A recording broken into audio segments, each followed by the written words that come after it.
now it comes time to manage snapshots. The reality is as we begin to write to the new Delta disks and the virtual machine operates and we have to read from all of these Delta disks plus the base disk, the performance of the VM in terms of reading on the data stores can actually suffer a little bit.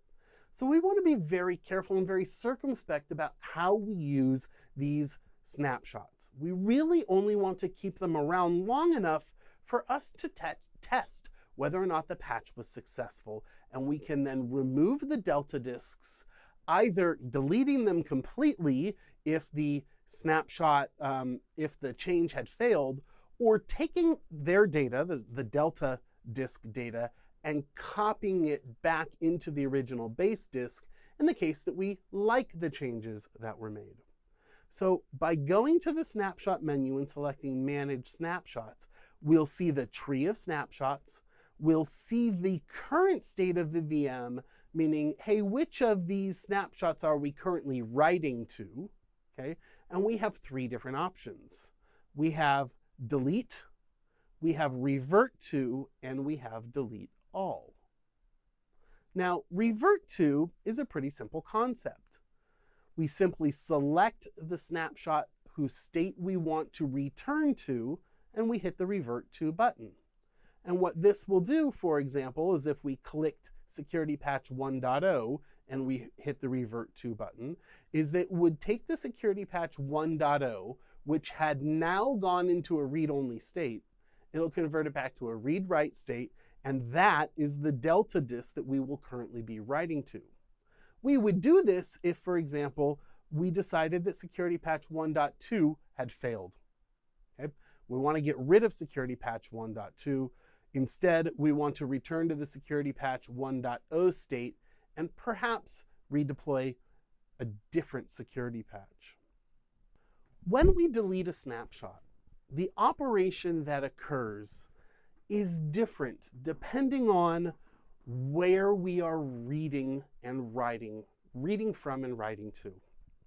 In this case, if we wanted to delete one of these snapshots with the state of the virtual machine sitting below the snapshots in the tree there, what we are saying here is that we like this data. We haven't reverted to a previous state, and that we want to take all of the data that are in these Delta files, and we want to copy that data into its previous or into its parent, and then delete the Delta file.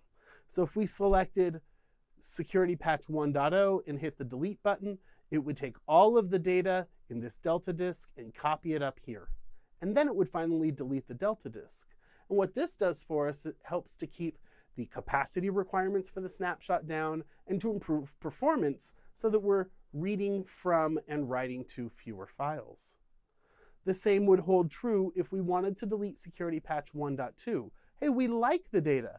By selecting security patch 1.2 and hitting the delete button, the data would be copied into its parent, in this case security patch 1.0, and then the Delta files that represent this snapshot would be deleted. If we hit the delete all button, all of the snapshots will be deleted and moved, and all the data will be copied into the base image. Now, if we were to have hit the revert to button, and we'll show you an example of this coming up, then by hitting the delete button on any snapshots that are below that you are here, we don't copy the data up to the parent. We simply delete that snapshot file, discarding all of the data, assuming that the data was bad. Let's dive into it a little bit deeper here. Okay, so let's watch this little video that we have here, if I can hit this button here. Okay, now the first thing that we notice is that we have a tree where we have the base virtual machine and two snapshots. We have the You Are Here button that tells me, the You Are Here target down here, that tells me that this is in read-only state, this is in read-only state, and the last one is in read-write state. And if we want to delete this snapshot saying, hey, this data we believe is good, we're not going to have to revert to this state, we want to actually take this data and copy it to the base disk, we can do that simply by selecting Snap01 Delta in the Snapshot Manager and hitting the delete button. In this case, the 1 gigabyte of data will be copied back into the flat VMDK file. Okay? If this were a thick provisioned virtual disk, it would simply take that 1 gigabyte of data and overwrite any existing data that was in, or it would add new data to it. But if it were a thick provisioned virtual disk, it wouldn't actually increase the size. It would still be a 5 gig disk. If it were a thin provisioned disk, then it potentially could increase the size of the VMDK by up to a gig. So simply by hitting the delete this snapshot button here, we would copy the data back into the original, and Snap02 Delta would then move up in the chain here, and we would still have that second snapshot that we have to decide what to do with. Now, if we decide to delete the bottom snapshot in this case, what we're doing here is we're taking the data and copying it up into its parent snapshot. Now, because these snapshot files are thin provision disks, we're taking 2 gigs of data and adding it to the 1 gig of data here. Let's see what happens when we select the bottom snapshot and we hit the delete button. Right? That data is copied up 1 level. We're left with 1 Delta VMDK file, and we are left with the original base disk. Now, if we decide that the data in Snap02 Delta is bad, what we can do is we can go back to Snap01 Delta and we can hit the revert to button.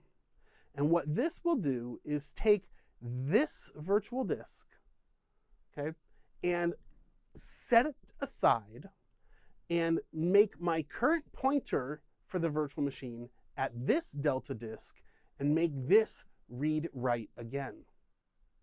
Now, when I want to delete this snapshot because I don't like the data in it, because the UR here has moved above this after I hit the revert to button, okay, I can simply hit the delete snapshot button and this data will go away and it won't be copied anywhere.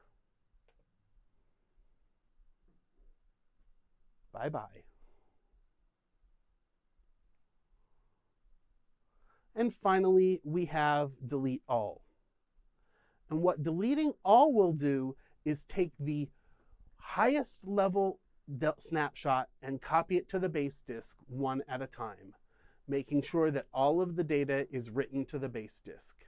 Any snapshots that were above the UR here will be consolidated into the base disk. Any snapshots that are below the UR here will simply be deleted. Now, there is a feature that allows us to consolidate our snapshots. That is, if I have a big giant chain of snapshots, hitting the consolidate button essentially executes a delete all. This is a feature that was added subsequent to some bugs being discovered in third-party backup solutions. Now, I had earlier said that snapshots are not backups, and they certainly aren't. But there is a story here, and I think this story goes to why there is typically some confusion around the differences between snapshots and backups. Let's tell the story here a little bit. In a backup mechanic, the most difficult thing that a piece of software conducting backups can do is to attempt to back up an open file. Typically, it just skips it. If I've got an Excel document that I'm trying to back up and somebody has that Excel document open, the backup system just skips it, tries to wait till tomorrow. Somebody had a lock on that Excel document. Well, when we do backups, we're not backing up Excel files, we're backing up VMDK files in the vSphere environment. And if a virtual machine is powered on and an ESXi host has a lock on those virtual disks, well, every single virtual disk on a powered on virtual machine is an open file. So backup systems really don't have an ability inherently to back up powered on virtual machines. Well, that doesn't work very well for us. But what we do have is a mechanism to take a virtual disk and place it in read-only mode. And a virtual disk in read-only mode doesn't require a lock.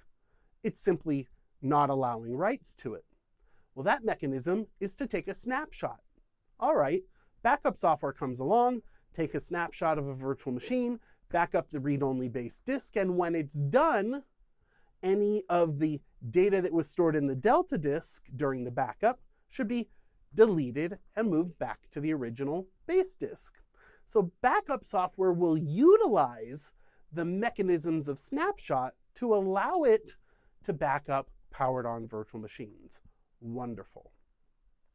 Well, for some backup vendors, there was a bug that said if the backup operation was interrupted for some reason, that Delta disk was never deleted, and it may have stayed on a data store with the virtual machines continuing to write to it in perpetuity until all of a sudden we would run out of disk space for the Delta disks. So vSphere now detects this. It will detect when a Delta disk exists on a data store that vCenter does not have in its snapshot management database. Okay? In that case, we get a warning that virtual machines need to be consolidated. If we get this warning, we simply right-click on the virtual machine and select Consolidate. And this will delete all of the Delta files, all of the snapshots in a virtual machine. Okay? Be aware of that. If there are snapshots that you want to keep, make sure you do something about that before you hit the Consolidate button, because Consolidate will delete all of the snapshots at the same time. Well, we get to play with this in the lab now. In lab number 21, we're going to be working with snapshots. We're going to take snapshots of VMs. We're going to add some files, make some changes in the VMs, take new snapshots. We're going to revert snapshots. We're going to delete snapshots, and we're going to delete all as a part of this exercise. And that does it for our lesson here on snapshots, where we learned how to take snapshots of virtual machines and learned some of those mechanisms, and we learned the definition of delete and revert, and now we also know how to consolidate snapshots. When we come back now, we'll have a little bit of a deeper dive into backup and replication. We'll see you then.